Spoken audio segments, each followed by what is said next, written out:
నమస్తే.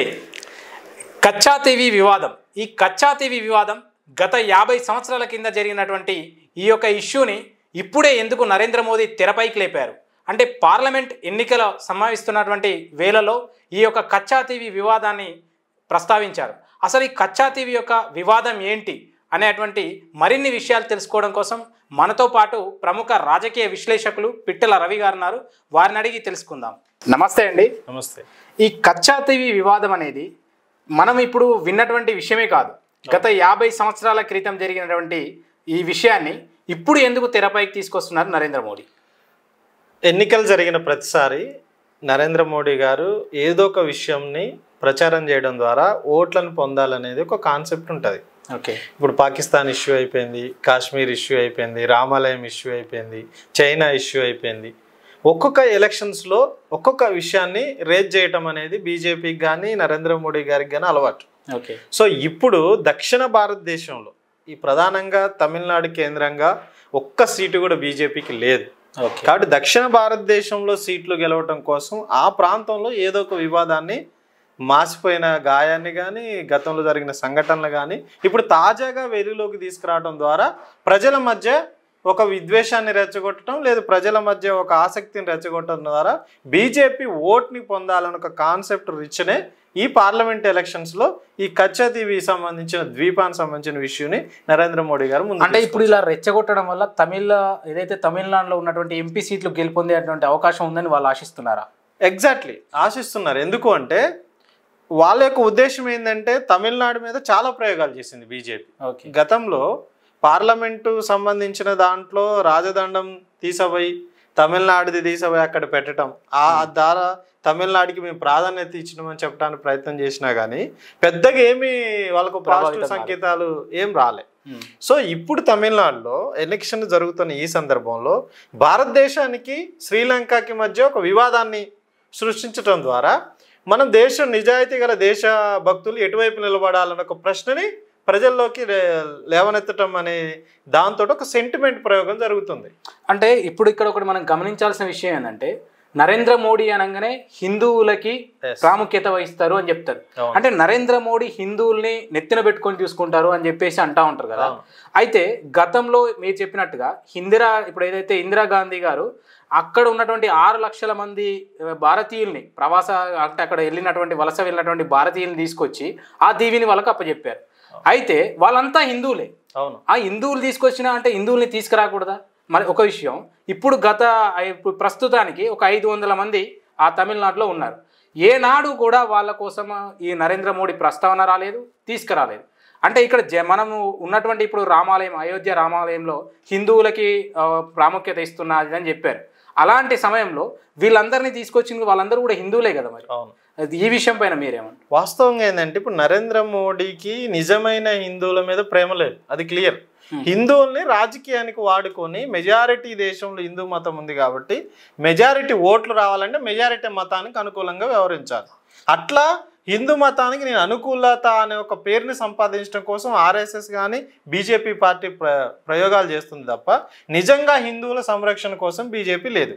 అదే ఉంటే ఈ ఇష్యూని అసలు నరేంద్ర మోడీ ముందుకు తీసుకురాడు. ఎందుకు? ఇప్పుడు కచ్చా టీవీ అనే విషయం గురించి మాట్లాడాల్సి వస్తే దాని చరిత్ర కూడా తెలవాలి.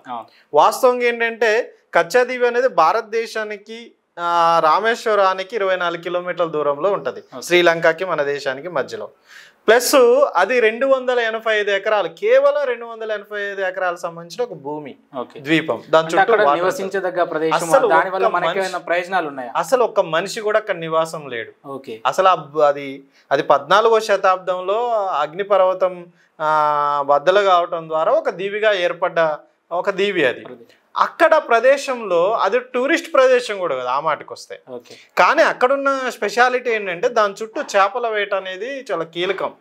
సో ఎక్కువ చేపలు అక్కడ ఆ సంచారంలో ఉంటాయి, రొయ్యలు, చేపలు ఈ సముద్రంలో ఉండే కాబట్టి అవే కీలకంగా మన తమిళనాడు సంబంధించిన మత్స్యకారులు ఎవరైతే ఉంటారో వాళ్ళు ఎక్కువగా ఆ ప్రాంతానికి వెళ్ళి చేపల వేట కొనసాగించడానికి ఉపయోగపడేది ఆ దీవి.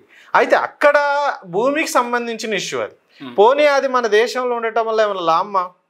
వాస్తవంగా భూమి ముఖ్యమా ప్రజలు ముఖ్యమని తేల్చుకోవాల్సి వచ్చినప్పుడు అప్పుడున్న ఇందిరాగాంధీ 1974లో శ్రీలంకకి మనకి మధ్య చాలా గొడవలు ఉండేవి. దేశాల మధ్య చాలా గొడవలు వస్తాయి, భూభాగాల విషయంలో వస్తాయి, రాజకీయంగా వస్తాయి, ఆర్థికంగా వస్తాయి.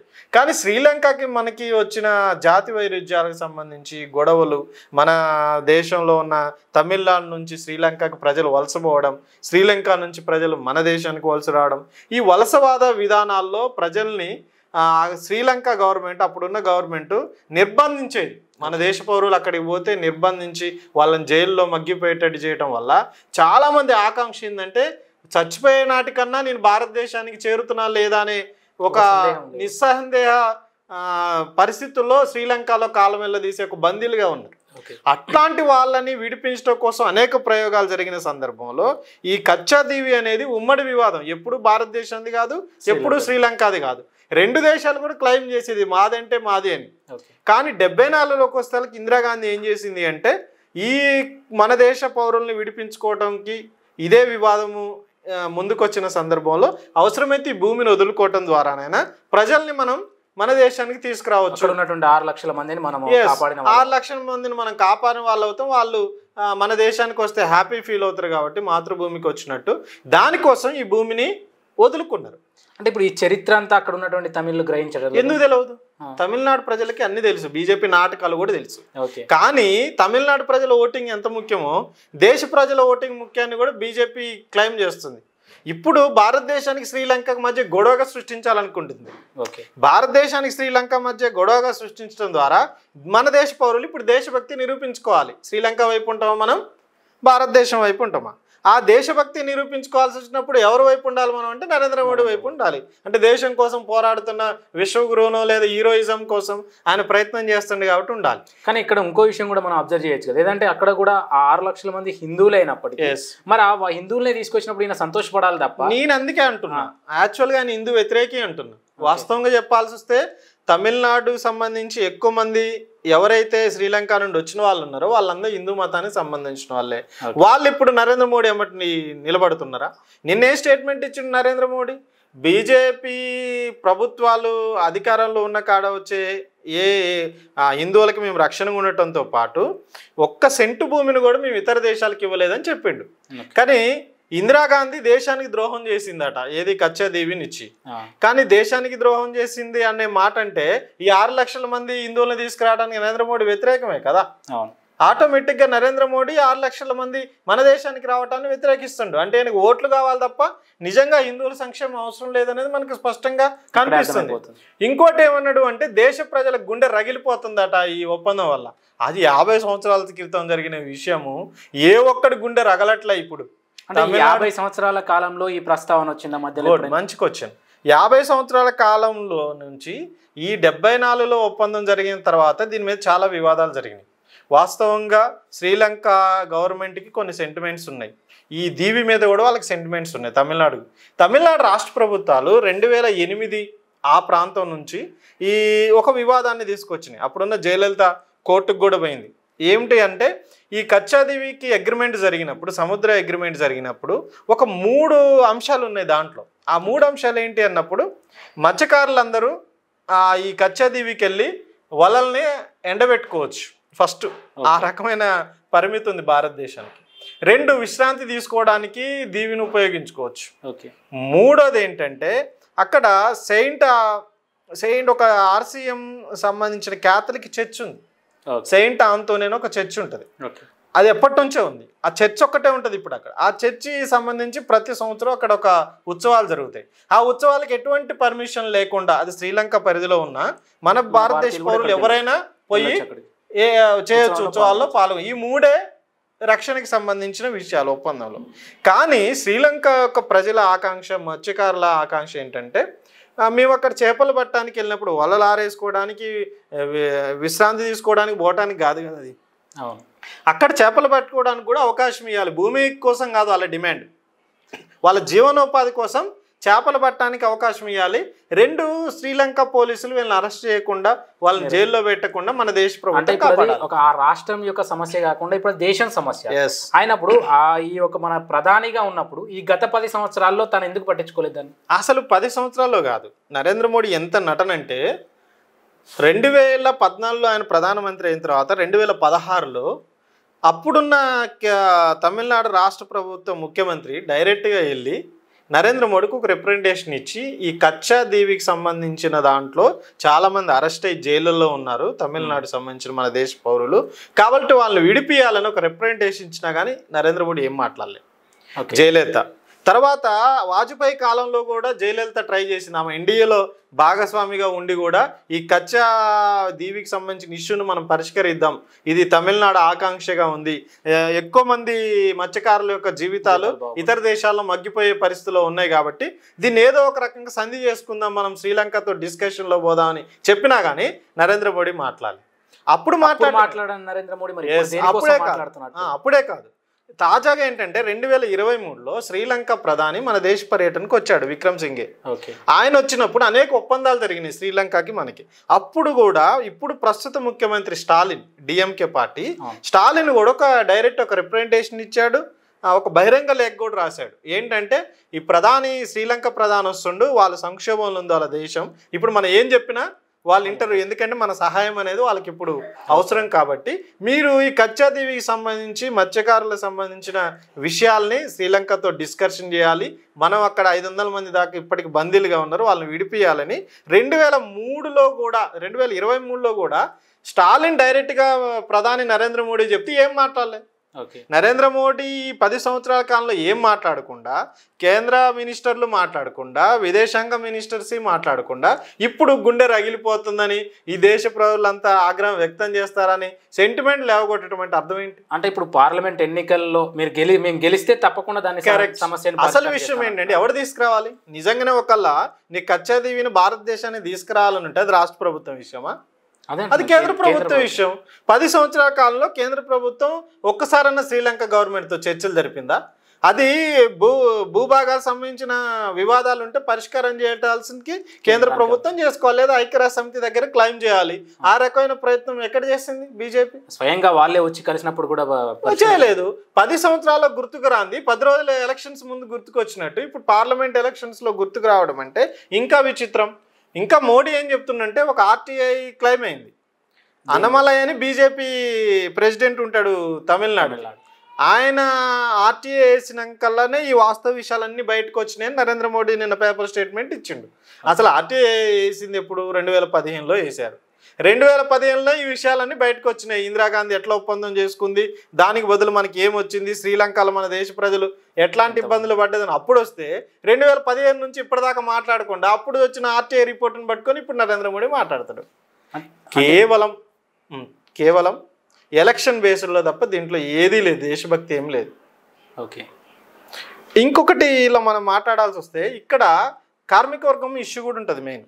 ఎందుకంటే మత్స్యకారులు అనేది అక్కడ ట్రేడ్ యూనియన్గా ఉంటుంది. పోర్ట్లో పనిచేసే వాళ్ళంతా చాలామంది మన దేశానికి సంబంధించిన ఈ మత్స్య సంపద మీద ఆధారపడి ఉంటుంది. ఎక్కువ మంది లేబర్ మన శ్రీలంక నుంచి కానీ లేదు ఇటు తమిళనాడు ఇష్యూలు కానీ ఆ రెండు దేశాల మధ్య వ్యాపార సంబంధాలు నడిచినా లేదు పోర్టులు నడిచినా ఇక్కడంతా ఎవరు పేరుకు చేపలు పట్టే వాళ్ళు ఉన్నా ఇదంతా నడిపేదంతా కంపెనీలు నడుపుతాయి. ఈ కంపెనీల్లో వేలాది మంది కార్మిక వర్గం పనిచేస్తుంది. ఈ దీవికి సంబంధించిన ఇష్యూ పరిష్కారం అయితే వేలాది మంది తమిళనాడు సంబంధించిన లేబర్ సమస్య పరిష్కారం అయింది, కార్మిక వర్గ సమస్య పరిష్కారం అయింది. కానీ నరేంద్ర మోడీ ఎప్పుడు దాని గురించి ఆలోచించలే. అంటే ఇప్పుడు ఈ యొక్క ఏదైతే కచ్చా దీవిని తీసుకురావాల్సిన బాధ్యత ఈ ప్రభుత్వం కేంద్ర ప్రభుత్వం ఇన్ని రోజులు అధికారంలో ఉన్నప్పటికీ వాళ్ళపైన ఉందంటారు. ఎవరి బాధ్యత వహించాల్సి ఉండేది? నరేంద్ర మోడీ. కేంద్ర ప్రభుత్వం రేపు అధికారంలోకి వస్తే తీసుకొస్తామని చెప్తున్నారు. ఇప్పుడు అధికారంలో ఉన్నారు కదా, రేపటిదాకా ఎందుకు?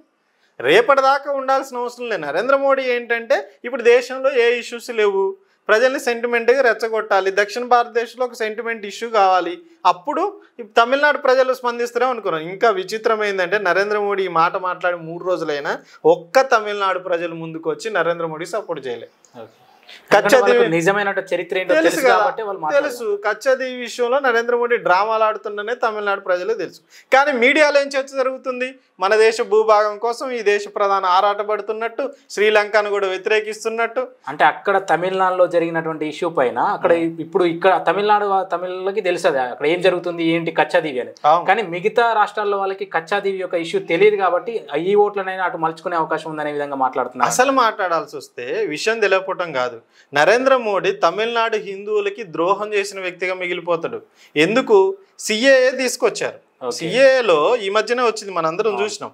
సిఏఏలో మన భారతదేశం నుంచి వలసపోయి ఇతర దేశాల్లో మగ్గిపోతున్న ఎవరైతే నాన్ ముస్లిం అల్లో మత కోణాన్ని పట్టుకొచ్చి బయట ఉన్న హిందువులు, బౌద్ధులు, క్రిస్టియన్లు ఎవరైనా దేశంలోకి వస్తే పౌరసత్వం ఇవ్వచ్చు, కానీ ముస్లింలు వస్తే పౌరసత్వం ఇవ్వకూడదనేదే కదా సిఏఏ చట్టం తీసుకొచ్చింది. అప్పుడు పాకిస్తాన్ నుండి వచ్చిన వాళ్ళకి, ఆఫ్ఘనిస్తాన్ నుండి వచ్చిన వాళ్ళకి, బంగ్లాదేశ్ నుండి వచ్చిన హిందువులందరికీ పౌరసత్వం ఇస్తావు. మరి శ్రీలంక నుండి వచ్చిన హిందువుల పరిస్థితి ఏంటి?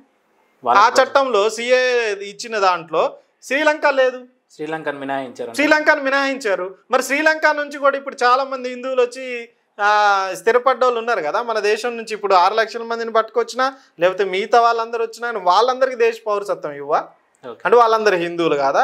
వాళ్ళందరికీ నువ్వు సపోర్ట్ చేయవా? అంటే సిఏఏ పేరుతోటి ఇక్కడ ముస్లింలకు వ్యతిరేకంగా చేయటమే కాదు నరేంద్ర మోడీ, హిందువులకు కూడా వ్యతిరేకం చేస్తుండు, హిందువులకు కూడా ద్రోహం చేస్తుండు. కానీ హిందూ యొక్క ఇప్పుడు ఏదైతే హిందువుల గురించి పట్టించుకునేదైనా, హిందువుల యొక్క ఇంత బాగా చూసేదంటే మోడీ అని చెప్పేసి ప్రజలందరూ అనుకుంటున్నారు. మీడియా వాస్తవంగా ఏంటంటే ఇప్పుడు రామ మందిరం ఇష్యూ ఉంది, అది రామ మందిరం కట్టింది మోడీనా? అంటే గతంలో ఆ రామ మందిరాలు లేవు. అదే నేను అనేది, రామ మందిరం కట్టింది మోడీ కాదు, రామ మందిరం ఒక ట్రస్ట్ కట్టింది.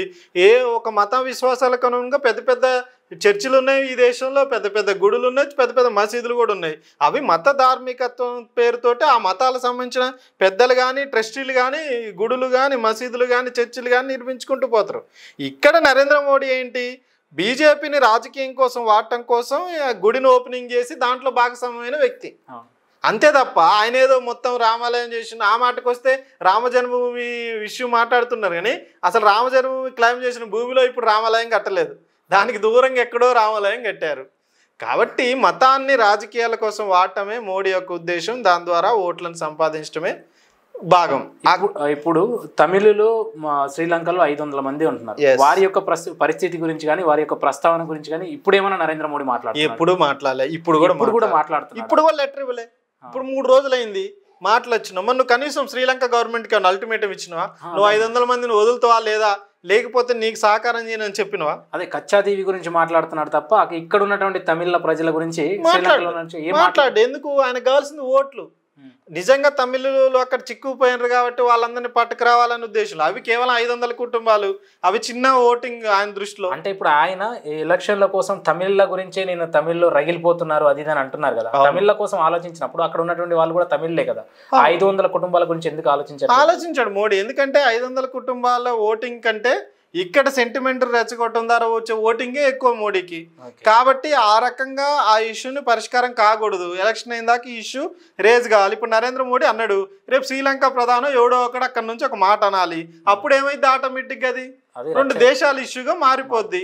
అప్పుడు శ్రీలంకకి మనకి మధ్య గొడవ జరిగినప్పుడు మన దేశంలో సెంటిమెంట్గా జాతీయత వస్తుంది, దేశభక్తి వస్తుంది. కానీ ఇప్పుడు మోడీ ఏమంటున్నాడంటే ఇందిరాగాంధీ దేశానికి ద్రోహం చేసింది అంటున్నాడు.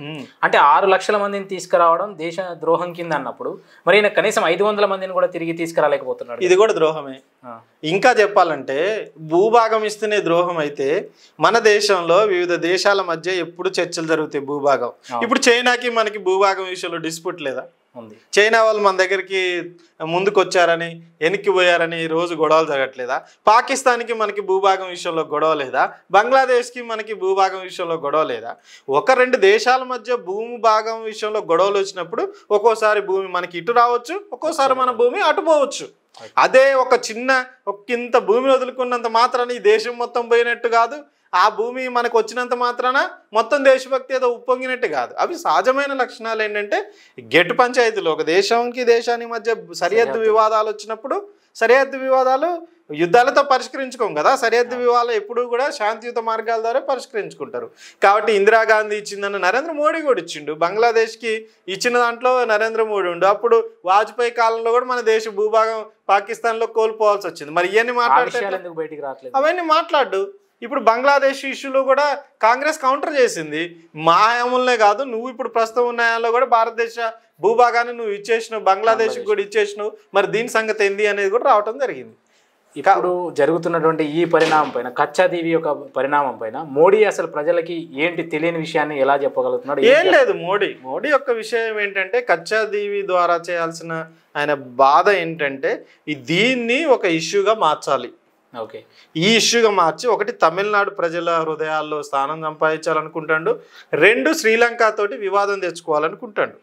ఈ రెండు జరిగితే ఆటోమేటిక్గా ఇంక ఎలక్షన్ మంది చివరి విడతలో జరుగుతుంది కాబట్టి మే దాకా ఉంది కాబట్టి ఆ లోపల శ్రీలంక ఏమన్నా వ్యతిరేకంగా మనకి మాట్లాడితే అప్పుడు శ్రీలంకకు వ్యతిరేకంగా భారతదేశ ప్రజలను రెచ్చగొట్టవచ్చు.